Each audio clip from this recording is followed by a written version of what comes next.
morning, folks. Welcome to That's My Farm. I'm Jim Schroyer, your host, and we're in luck because we're on the campus at Kansas State University. We're in Throckmorton Hall, but more importantly, we're at the Kansas State University Soil Testing Lab in the Department of Agronomy. Talking with Dr. Dorivar Ruiz-Diaz, our Extension Soil Fertility Specialist and Director of the Soil Testing Lab. So I think you're going to be interested in how the Soil Testing Lab works, so we'll be right back after these words from our sponsors. Closed captioning brought to you by Ag Promo Source. Together we grow. Learn more at agpromosource.com. That's My Farm is brought to you in part by Tallgrass Commodities. Big enough to serve, small enough to care. Welcome back to That's My Farm. I'm Jim Schroyer, and with us we have Dorivar Ruiz-Diaz, our Soil Fertility Extension Specialist and Director of the Soil Testing Lab. And if you haven't figured out by now, we're in the Soil Testing Lab. So Dorivar, kind of explain to us the mission of the Soil Testing Lab. Yes, Jim. The Soil Testing Lab really has a couple main missions, and one of them, of course, is to provide analytical service to farmers, extension, and homeowners, basically the test results for soils, tissue, and water samples. But the other aspect of the lab is also providing recommendations for producers in terms of what to do with those numbers, what kind of fertility program they should be doing based on those results. And I think that's perhaps one of the most important aspects also that we do here in the lab, and we provide that information. So the Soil Testing Lab is just doing the actual analysis is just half of the issue. It's the recommendations and what the producers or homeowners do.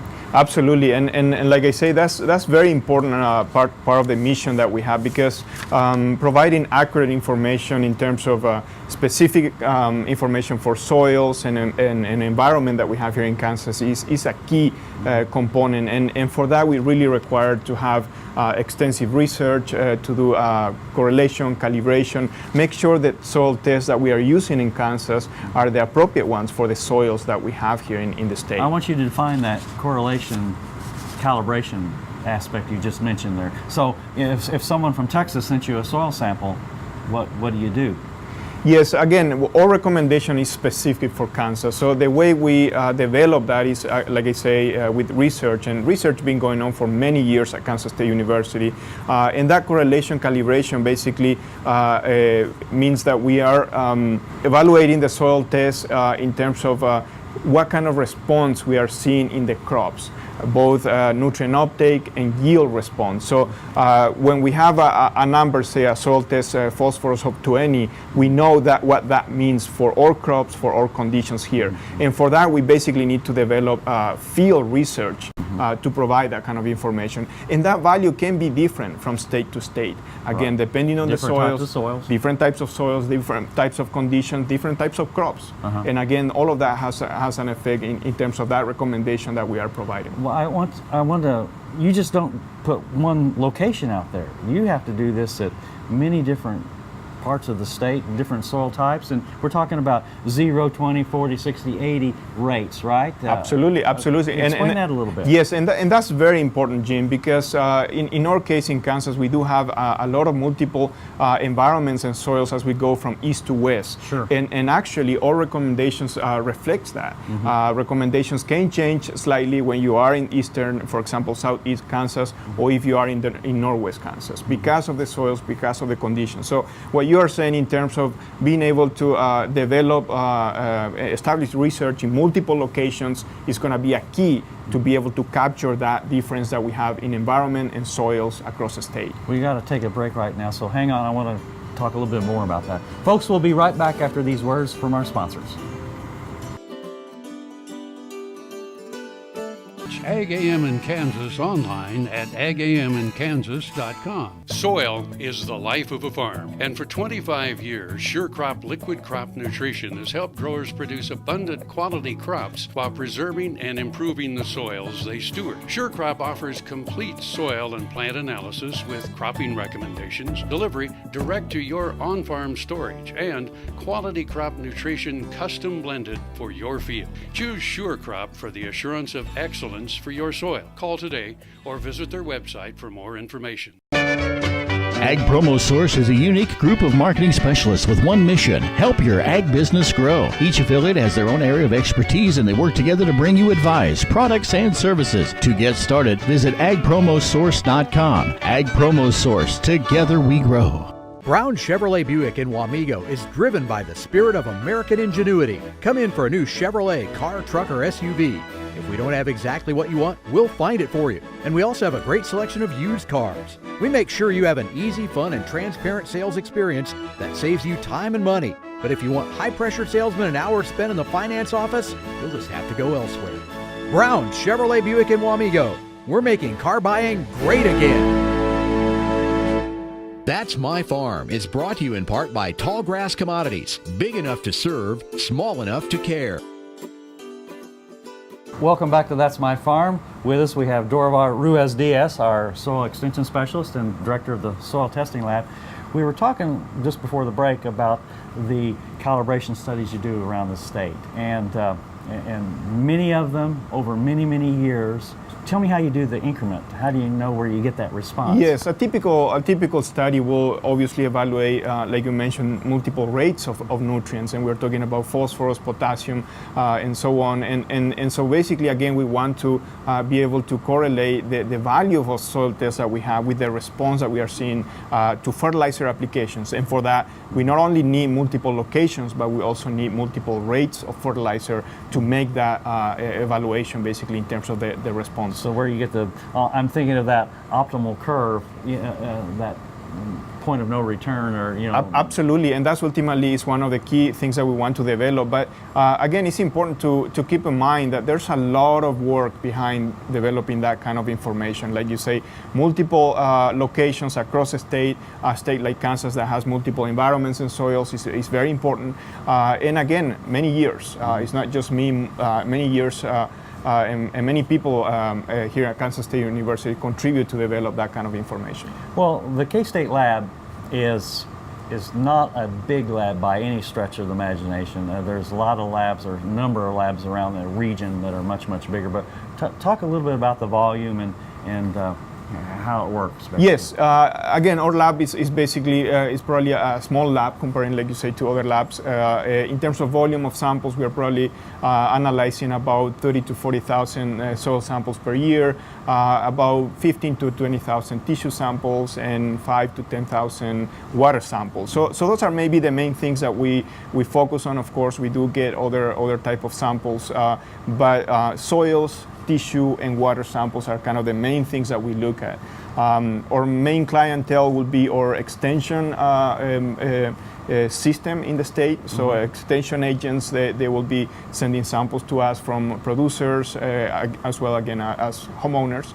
But we also work obviously directly with producers. Some producers will send their samples to us, and we will provide recommendations directly to them, again, based on our research. The other aspect, again, like I mentioned, is water, and again, that's as a kind of goes hand in hand with the fertility issue. Yes, it does, and especially when we are talking about the environmental side of things, because there's an economic aspect to being able to put the right amount of fertilizer, which is very important, but also we don't want to have too much nutrients out there in terms of a potential risk of water quality concerns, runoff, and so on. So again, we do have some significant amount of samples for water, as well as the environmental side of things for soil testing.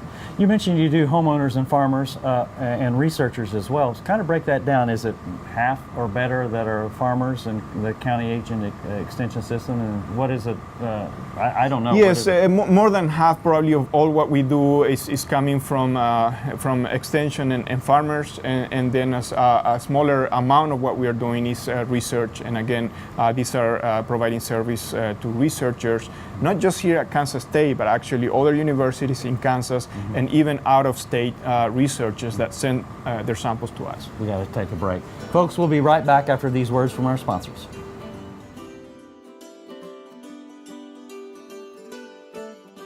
KFRM is one of the largest farm radio stations in the nation, dedicated to informing and entertaining rural listeners from northern Oklahoma to southwestern Nebraska. You can catch KFRM in many ways. Of course, 550 on the AM dial, streaming at KFRM.com, or on your smartphone by going to the TuneIn Radio app, or on Ag AM in Kansas on Tuesdays and Facebook every day of the week. KFRM, tune us in. You'll be glad you did. Kansas Farm Bureau, the voice of agriculture, represents grassroots agriculture. The state's largest and most powerful farm organization stands up for its members through leadership development, agriculture education, legal defense, environmental advocacy, farm safety, and risk management. Members also enjoy money-saving benefits. To join our organization today or to learn more, go to www.kfb.org or find us on Facebook and Twitter. Valley Vet Supply is devoted to providing information and professional quality products at reasonable prices. Valley Vet Supply. That's My Farm. It's brought to you in part by Tallgrass Commodities. Big enough to serve, small enough to care. Welcome back to That's My Farm. I'm Jim Schroyer, and Dorvar Ruiz-Diaz didn't run off during that break, and I'm glad that you didn't too. So, Dorvar, let's say I'm a producer out there, and I know what the wheat prices are, and I know what the corn prices are. They're not really good at this particular point. So I'm in the mindset that I don't want to spend a whole lot of money on this crop that's coming up, or next year. Is that a good thought process that I have, or should I be thinking otherwise?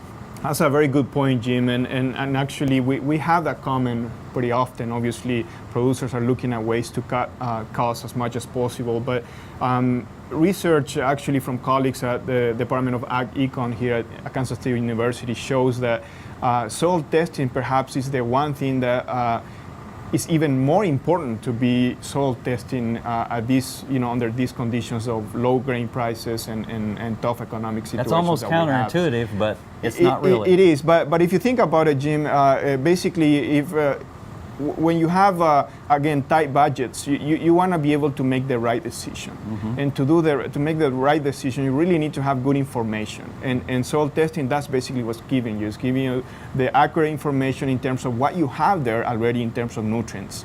And obviously, you don't want to put more fertilizer than you have to.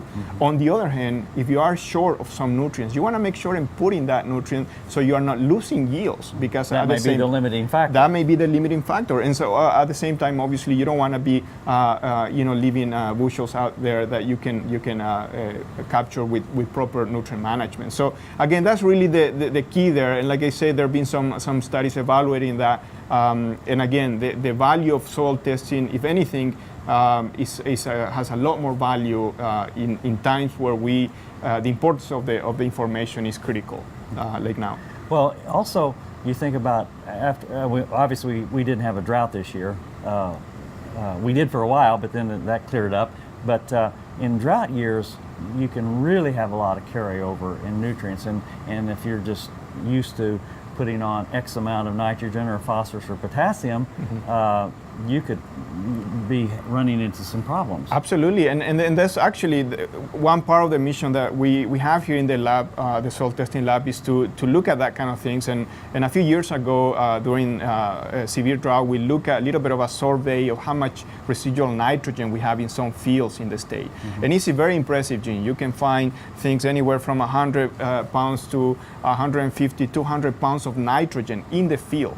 Obviously, in that kind of situation, your wheat wouldn't need anything. Your milo probably wouldn't need anything. Yes. Maybe corn just a little. Maybe a little. And again, you want to know that. You want to know that and be able to save money on that fertilizer. And obviously, soil tests can give you that information.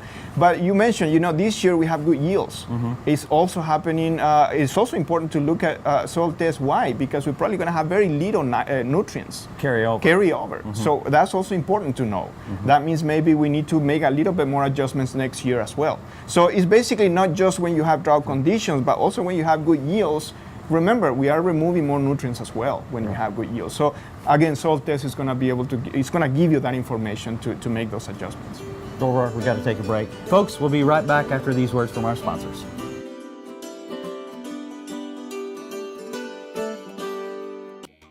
The Kansas Wheat Innovation Center in Manhattan is rediscovering ways to get improved varieties and new genetics in the hands of farmers faster. Grower-led and checkoff-funded research initiatives are bringing about positive change. This grassroots leadership provides a strong voice in Topeka and Washington, D.C. Now is the time to partner with Kansas Wheat in moving wheat forward. Kansas Wheat Commission and Kansas Association of Wheat Growers.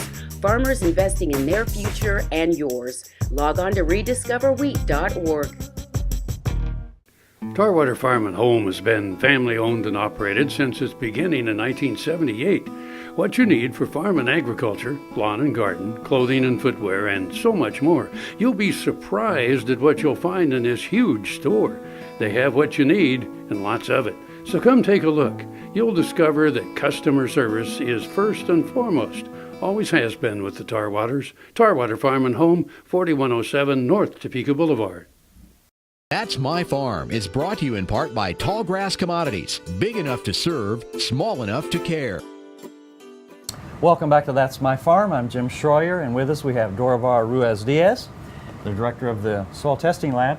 Dorivar, in a lab situation, you have various technicians, various machines. How do you know you're accurate? Absolutely, and that's a very, very important question, Jim. And actually, we get that question very often from producers. Mm-hmm. Is the number I'm getting, is it good to make that decision? Because, I mean, the decision we are making is going to be have significant implications, economical implications. So there's really two components to that, Jim. One of them is what happens in the field, how we are collecting those samples. That's going to be a key first step. You don't give your hired man or woman the bucket and say, go take a soil sample and just walk in the gate and dig right there. You know, one sample for 160 acres, right? Yes, absolutely. We always emphasize that, but it still happens sometimes. And like you mentioned, it's very important to collect samples that are going to be representative of the field. Right. That means we want to take multiple subsamples in an area that we are treating, and we want to pay attention to a few other things as well. The number of subsamples that we are collecting, the instruments that we are using. We want to make sure we use plastic buckets and buckets that are clean, that are not going to be contaminating our soil samples. Right. We want to make sure we are collecting samples at the right depth. Again, our recommendations are going to be based on certain sampling depth. For Kansas, we use 6 inches for the immobile nutrients, 24 inches for the mobile nutrients. Like nitrogen. Like nitrogen. So again, that's going to be also another key aspect. And then of course, once we collect those samples, we want to make sure and we are not sitting in the pickup for several days and that sort of thing. So we treat that sample well until it gets to the lab. Wow. Once the sample gets here in the lab, we do have a very strict protocol, steps that we follow, and actually our lab is certified with a national program, which is the North American Proficiency Test program. And this is one example, Jim, that they send us samples that we test several times a year, and they basically provide us feedback in terms of how we are doing, in terms of the accuracy. So again, that variability in terms of values here in the lab, chances are very low that we're going to have issues. Most of the time, it's usually anything that happens in the field and to the point that the sample gets here. Okay. Thanks, Dorivar. We got to take a break. Folks, we'll be right back after these words from our sponsors.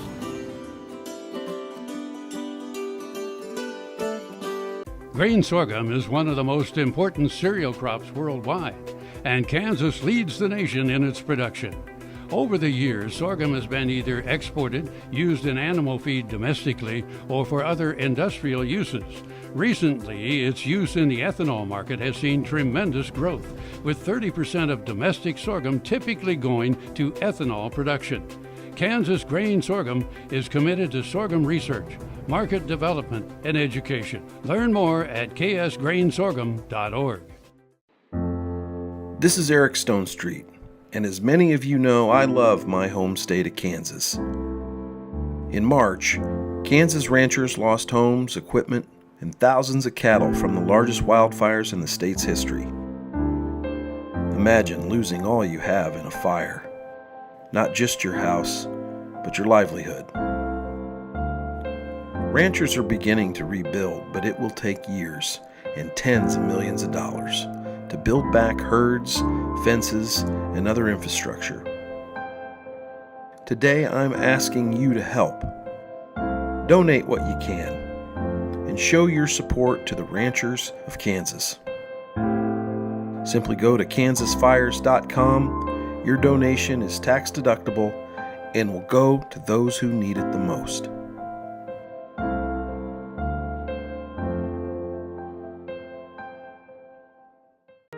There's a lot of different ways of doing this woodwork, but I could not make a knife without both hands, especially without this thumb. And my thumb was so sore that I couldn't even touch it, and they wanted to fuse it, and I said no, cut it off, because I didn't want it sticking up. And I found out about the Kansas regenerative stem cell and went to Manhattan and had that taken care of in my thumb, and now I'm able to go again. That's My Farm is brought to you in part by Tallgrass Commodities. Big enough to serve, small enough to care. Welcome back to That's My Farm. I'm Jim Schroyer, and with us we have Dorivar Ruiz-Diaz, our Extension Soil Fertility Specialist and Director of the Soil Testing Lab. Dorivar, we've talked a lot about the lab, the mission, and that sort of thing, but how does the sample get here? Yes, that's a very good question, Jim. And there are really many options for a producer or homeowner to send the samples. One of them that is very common is through the county agent, the extension office. Basically, the producer can work with the county agent and the extension office at the county level, and they can send the samples to us. Another approach is also for the producer to send the samples directly to us. Actually, in our website, we give information for shipping instructions, as well as provide shipping labels, actually, that you can print at home, put it to the box, and that will get to us pretty much overnight. From the time you receive a sample, how long does it take before the producer or the homeowner gets the results? Yes, so once the sample gets here, we usually have a turnaround time of about 2 days. So within 2 days, you should get back results. And right now, there's a few ways the results are getting to the customer.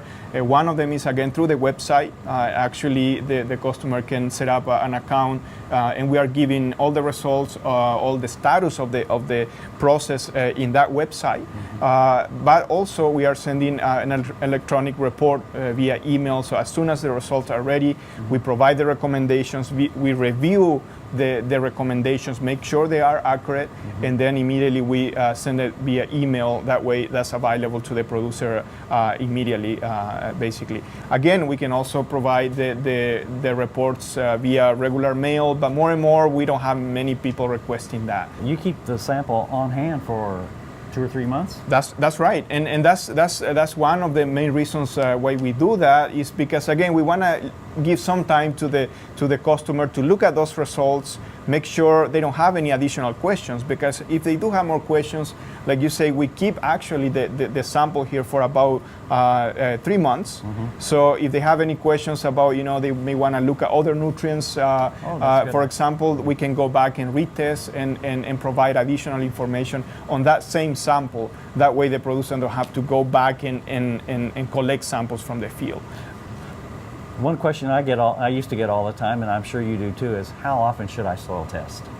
Yes, and that's another very important question. And typically, we will recommend for pH, organic matter, P and K, at least. Basics. That's a basic. Yeah, that's a basic analysis, and that will be at least every 3 to 4 years. Okay. And again, depending on how things are and how much information we have, we may even need to do that more often. Again, if you are a farmer that you are just starting to work on a specific field, you may not have much information on that. Right. So in that kind of situation, you may want to be looking at soil testing maybe every 2 years until you have a better feeling about what kind of values we have baseline, there. A baseline, yes. Okay. Dorivar, I really appreciate you taking time to tell us a little bit about the K-State Soil Testing Lab. We appreciate it. I'm sure producers enjoyed that. Folks, thank you for being with us, and don't forget, next week about this same time, we're going to have another show of That's My Farm. See you then.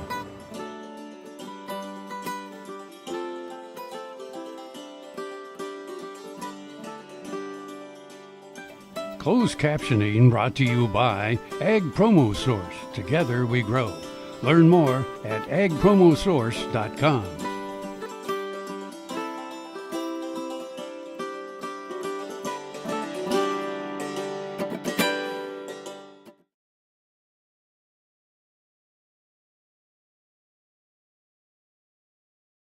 To see this show and past episodes of Ag AM in Kansas, go online to agamInKansas.com.